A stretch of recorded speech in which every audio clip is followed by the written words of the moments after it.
the Friday, not this Friday, but the Friday before, the fighting began in Israel and the Palestinian territories. So I had to go back and change it a lot, because the original intent of my presentation was going to be to try to get you guys all to put it on your bucket list to get yourselves to the Holy Land at some point. But I don't think that's the goal that I have today, is just to share my experiences, because what happened there was so sudden and unexpected in some ways that, you know, to be a traveler there now would be certainly very unsafe. So Pete and I flew out of Newark International on Friday, April 8th for a week-long guided tour of Israel and the Palestinian territories. We booked it through AAA right in Northfield. It was fantastic the way they took care of us. Security was tight in Newark, and even tighter for the gate to Tel Aviv. You have to go through like an extra step of security in the gate, which was like the gate is cordoned off, and you have to go through a double security. And then once you're in the gate to fly to Tel Aviv, you're not allowed back out of the gate. I've never seen anything like that before. And when you get into Israel's airspace, you're not allowed out of your seat on the airplane at all. For like the last, Israel's small, so it's like the last half hour of the flight. You're not allowed out of your seat for any reason, like at all, which is something, it's kind of intimidating as travelers. I've never been in a situation like that. Jill, I'm sure you've been in situations like that when you've been to Israel. But okay, so we landed the next morning in Tel Aviv after an 11-hour flight. Israel is about the size of New Jersey. There are around 9 million people living there. Currently, 73% of them are Jewish, 21% are Arabs, and that could be Muslims, but there are non-Muslim Arabs, and 6% are others, and that would be where your Christians might fall in. Many places in Israel reminded me of the geography of California, except Jerusalem, which is like no other place on earth. A driver drove us to Jerusalem and through the old city to our hotel, the Holy Land Hotel, which was right near Herod's Gate, one of the ancient gates into the Walled Kingdom. We spent the afternoon exploring on our own and trying some amazing Middle Eastern food. On our way home, we stumbled upon a candlelight mass at St. Stephen's Basilica, which was all in Latin and French. And that was really cool. We were just walking back to our hotel, and we saw people walking with candles, and I was like, oh, follow them. And we went to this beautiful courtyard. It was kind of like hidden, and there was all these people there. All of them were from France. And they were all speaking French, and they gave us candles, and we just went to the Basilica, and then they all sang, and it was really beautiful. So go ahead, Nicole. All right, so this is in Jerusalem. And yeah, up on the screen. This is overlooking Jerusalem.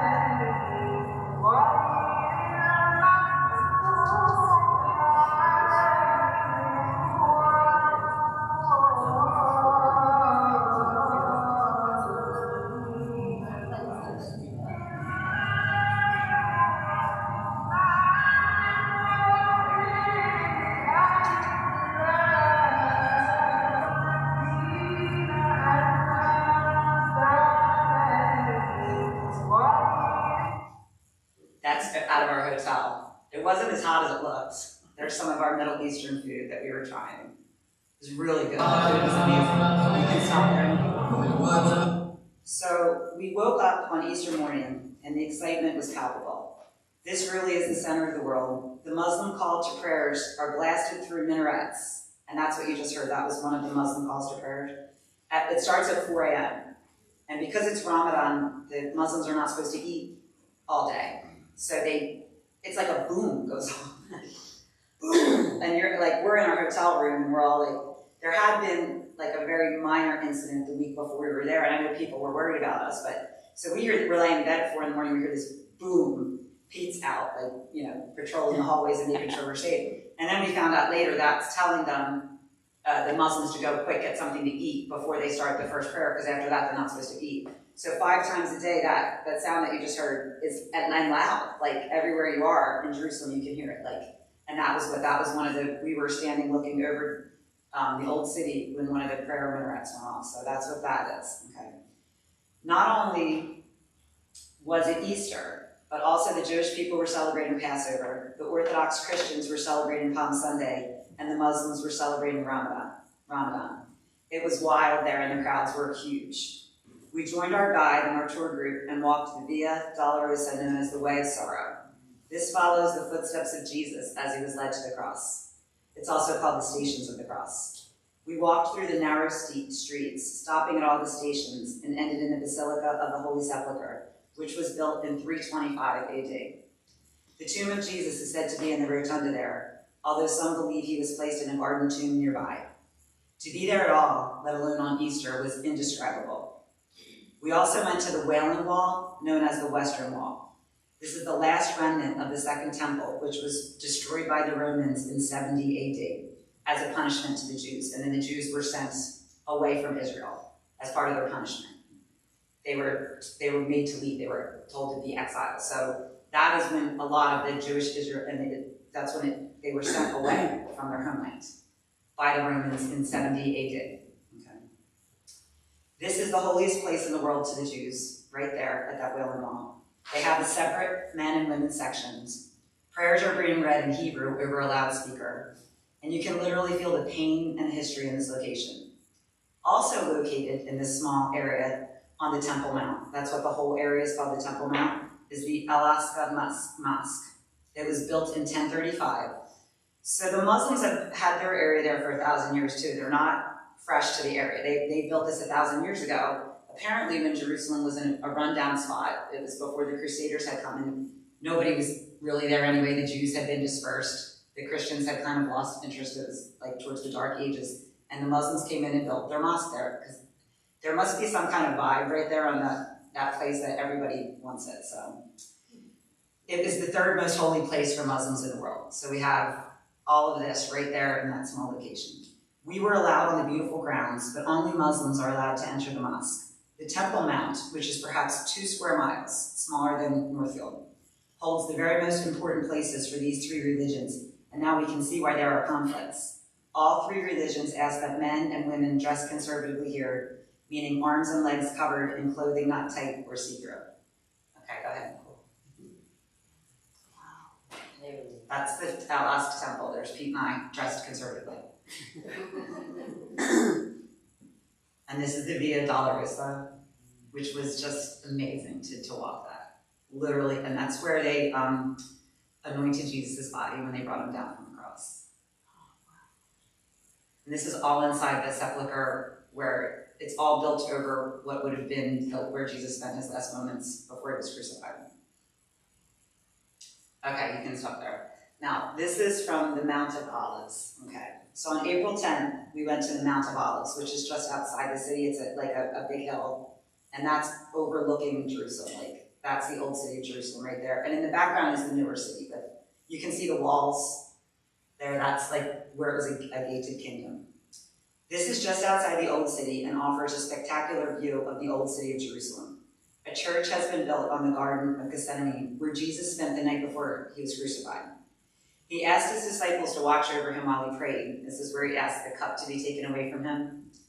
And they all fell asleep. So this somber, quiet, and uncrowded location, it gave you all of the feels that you were hoping that you'd feel when you were here.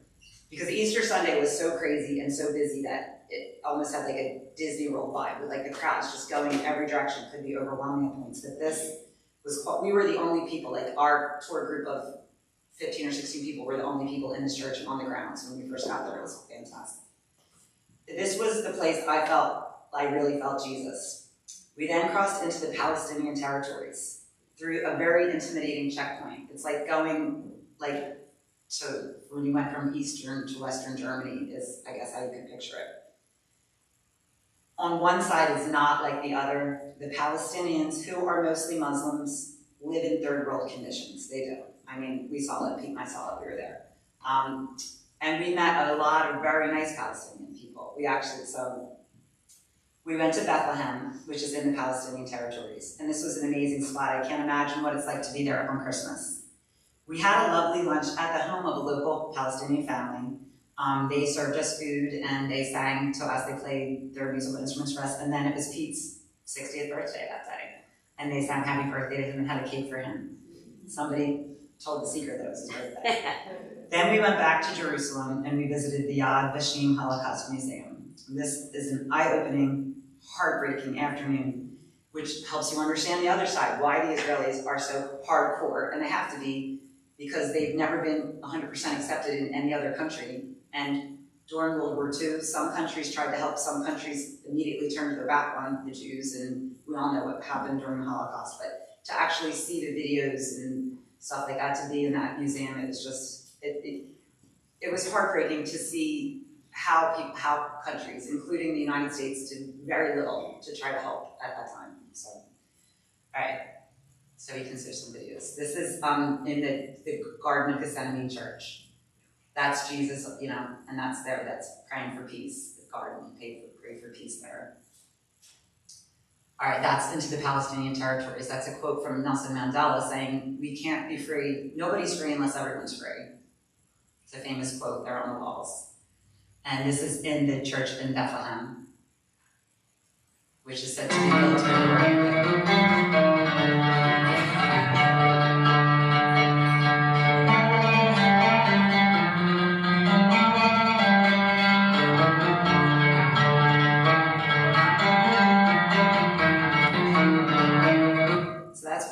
So, and then playing that musical instrument, I'm like, well, that sounds like Happy Birthday. And then they came out with a cake for Pete, and it just had one candle on it, but it was like a big giant candle. So that was really neat and special. Really nice, really nice people. Our tour guide was, he was from East Jerusalem, but he was a Palestinian by birth. But his father had been in New York City for many years, and he had held an American passport. Luckily, because he said otherwise he would not be able to do his job. He would not be allowed in and out of the checkpoints like he was so regularly. So he said he had a different take. He'd also traveled the world, been educated in the United States. He had a very different life than most of the Palestinians because of that American passport he was able to hold. Because Palestinians do not have passports. They're not citizens of Israel, and they don't have their own country. So they're only allowed to leave the country through a very special written request visa type thing. They cannot go in and out of any other countries, including in and out of Israel, without being stopped and questioned and having to present a ton of documents. Their passports do not have a country. So it's very hard to get into any other country if you're not a citizen of a country. So one way in which their lives are very different than the rest of ours. Okay, so on April 11th, we set off for the Jordan River, where Jesus was baptized by John. At some point, since Israel became a country in 1948, this area was off limits due to fighting with the country of Jordan. Jordan and Israel are like okay right now. They're not like super friends, but they're not enemies right now. You're not allowed to walk out of this park where the Jordan River is because there's landmines, still live landmines all over. So you have to stay on the road. Okay, after this, the bus took us to Masada National Park, which Jill, I know you said you've been there. It's absolutely gorgeous. Which is a fortress built by King Herod and located on a huge plateau. It was stunning. We took a cable car to the top and went exploring. This is where a group of Jews made their last stand against the Romans in 70 AD. When they were all kicked out of Jerusalem, a group of Jews went to the top of this fortress, and they were besieged for 3 years before finally succumbing. And apparently what they did is they held the fort for 3 years and tried as hard as they could to stay alive. And then in the end, I think there was 10 Jewish warriors left, and everybody else committed suicide, and then they all committed suicide. The 10, they all killed each other until the one left standing committed suicide. And they found notes and stuff saying that this was what happened because they didn't want to get taken prisoner because they knew they would all be sold into slavery immediately. So they decided that was the way they were going to end their besiegement. So cool. That's a big plaque hanging there on the Jordan River. People were getting baptized in the river, groups from other countries. Our guide, after Pete and I splashed around in the water a little bit, he was like, "Go wash your hands." Yeah. So that was pretty amazing. There's Masada, which was fantastic. It's caves on a huge plateau. You take a cable car to the top, or you could hike. We took the cable car. Beautiful plants, and it looks like a desert you'd see.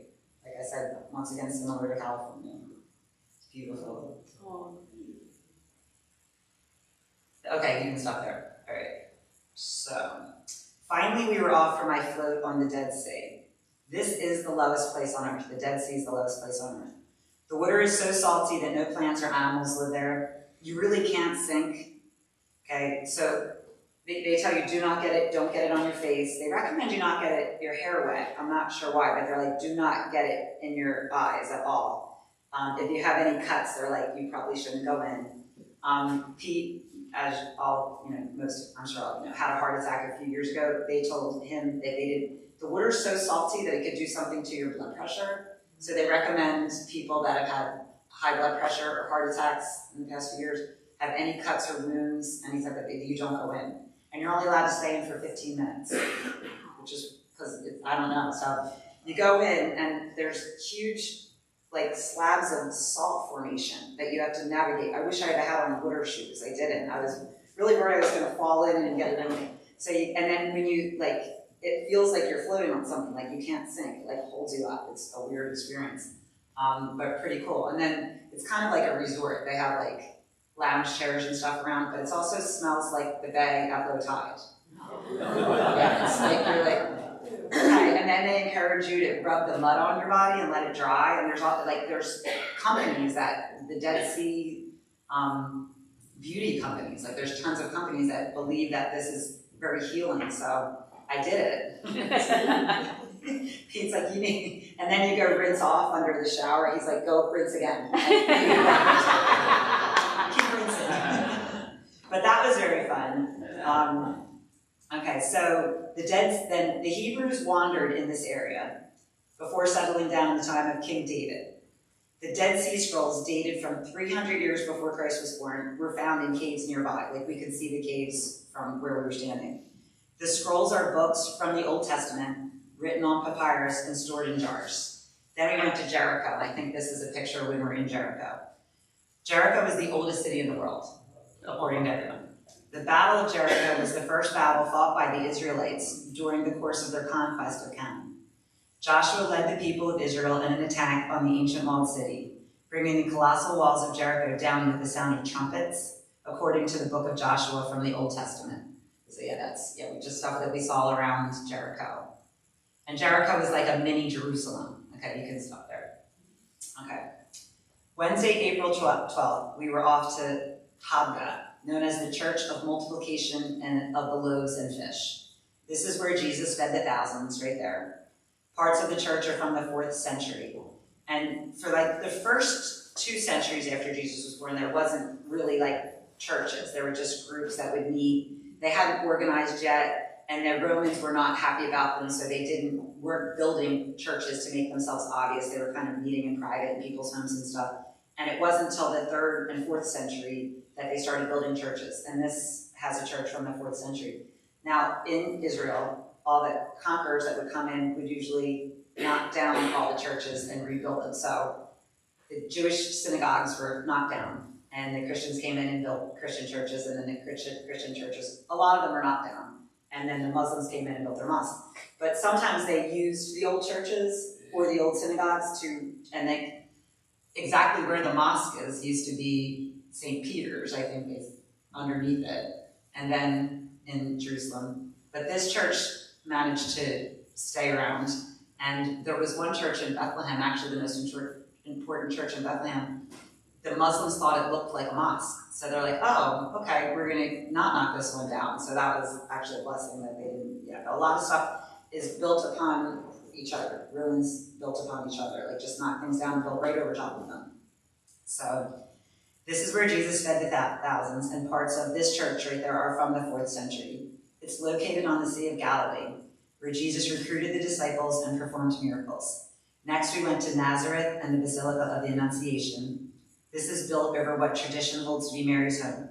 There are many layers of ruins as conquerors destroyed and rebuilt through the ages. Go ahead. That's the actual tile floor with the loaf of bread and the 2 fish from the 4th century. It's covered in a plexiglass, but you can look down and see it. So that's pretty amazing. There's St. Peter on the Sea of Galilee. Pete took that picture. The fisherman. That is the sea. Actually, I think you can stop there. I think we're okay. All right, so the next day we visited the Mediterranean Sea. It was an unusually chilly and rainy day, and the sea was rough and beautiful. This is right on the border of Lebanon, And Lebanon and Israel are not friends at all. There's a big, giant checkpoint. There's a zone that neither are allowed in, like a half-mile neither, and, you know, filled with barbed wire and landmines and stuff, and you don't even get too close to that border. And I guess that's one of the fears right now, is that Lebanon's going to join in why Israel is vulnerable, because they're not friends at all. So, okay. We went into caves and grottos there, like right on the border, where the waves sounded like thunder. It was amazing. Okay, so go ahead, Nicole. That's the Mediterranean Sea. That's the grottos.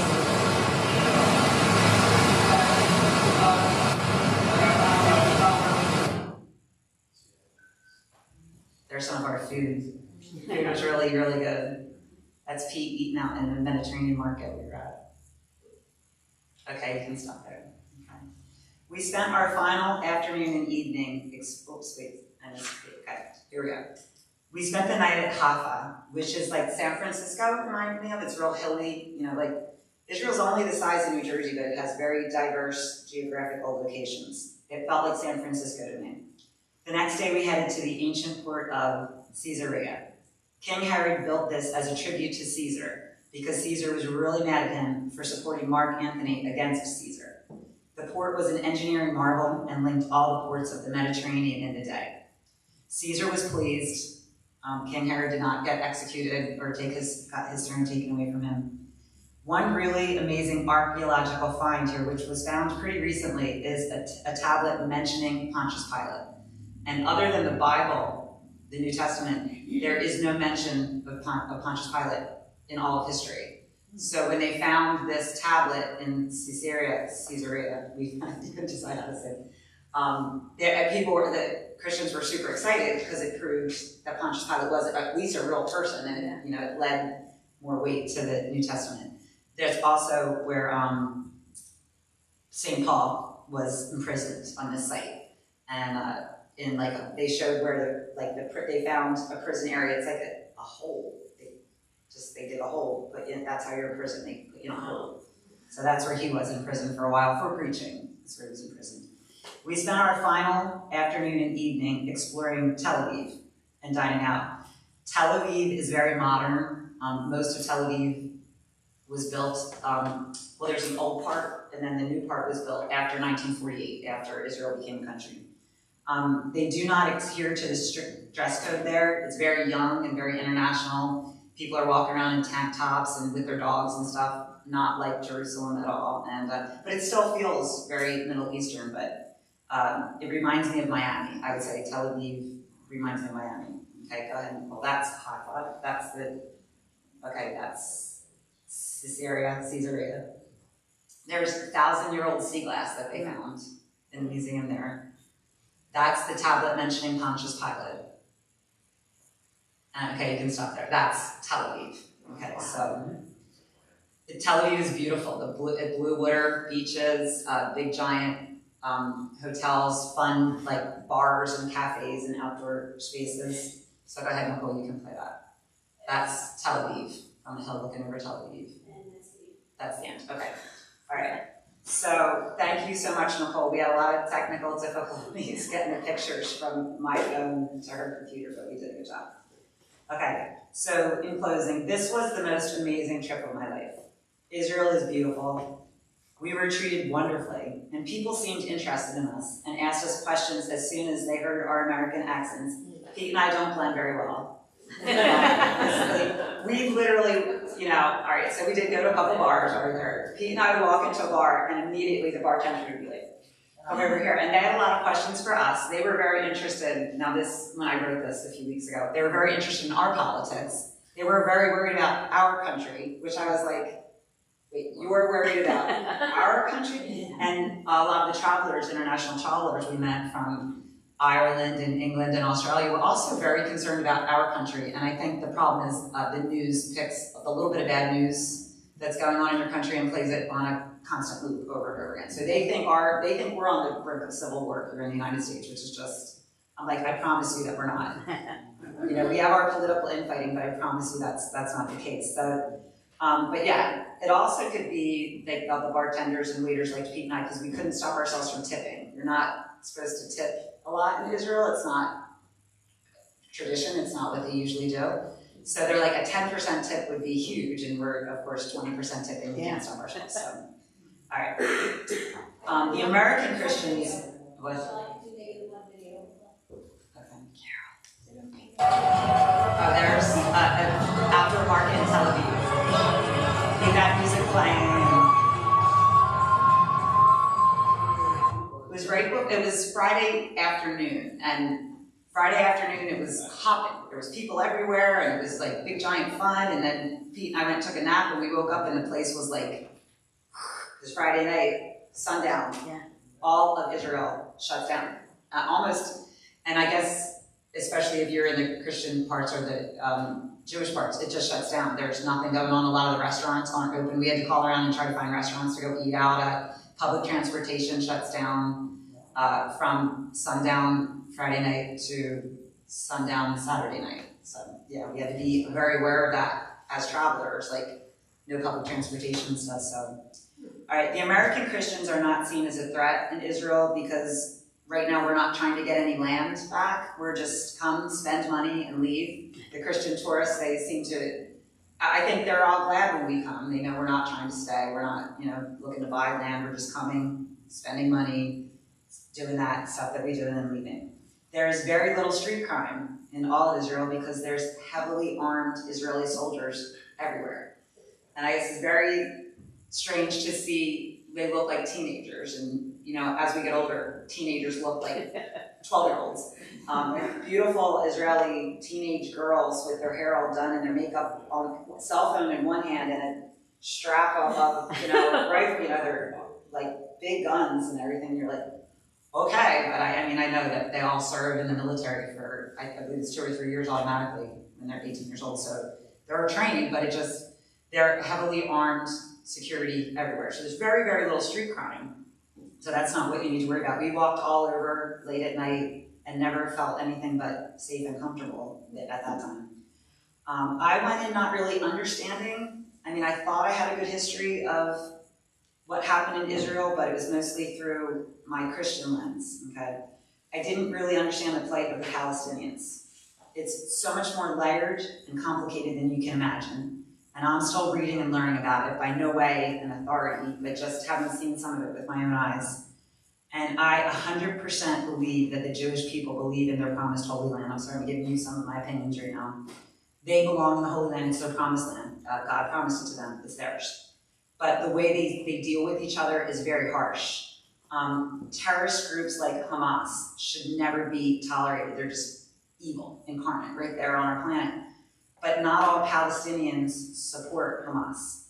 I think most of them don't. But they just want their human rights. They just want to be their human rights. I am not sure how things could be resolved. Even our Muslim tour guide, who we had many conversations, we're like, well, what do you want? And he's like, I don't know, because we say we want our own state, the Palestinian state, but when we got the Gaza Strip kind of given to us, we didn't take good care of it.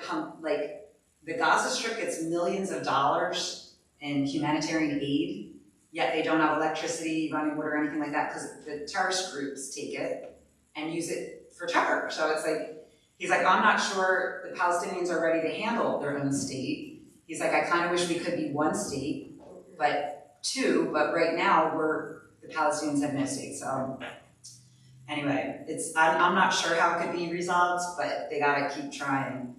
This trip was not relaxing at all. I don't think it was relaxed at all. I felt overwhelmed and confused at times by the different things I was seeing, like being in the Holocaust Museum the same day as walking the Trail of Tears, like the Via Dolorosa, and then seeing how the Palestinians were. It was overwhelming. I had trouble sleeping at night, plus the 4 a.m. prayer boom was one thing too. So, but walking in the steps of Jesus Christ, our Lord and Savior, cannot be described.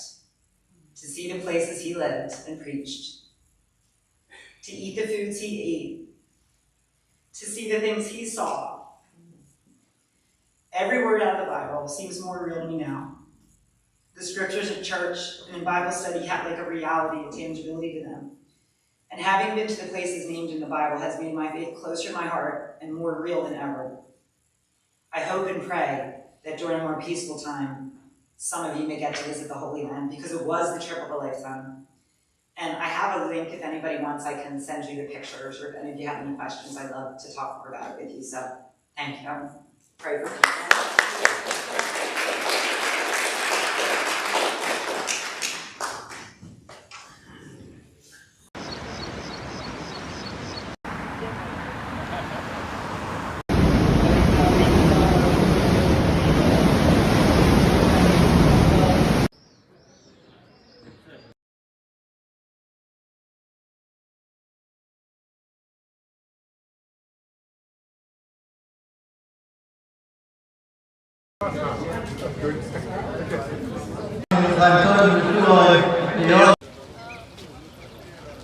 One, two, three, one.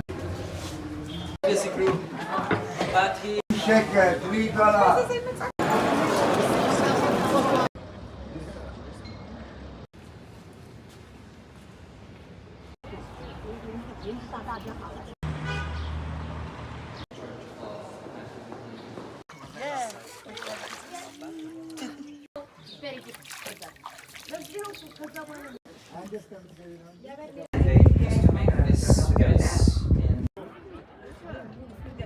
Looks like my plant.